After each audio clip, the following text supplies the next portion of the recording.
Hello, ఎలా ఉన్నారు? ఈరోజు నేను ఎగ్ ఫ్రైడ్ రైస్ ఎలా చేస్తానో చూపిస్తాను.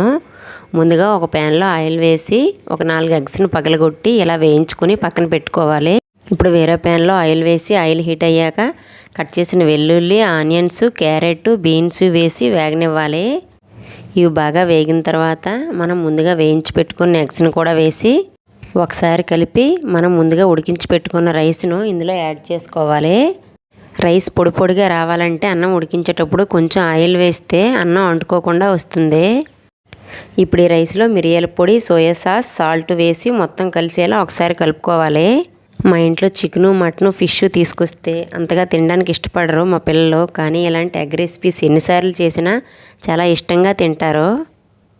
అందుకే నేను కూడా ఎక్కువగా ఎగ్ రెసిపీస్ చేస్తూ ఉంటాను.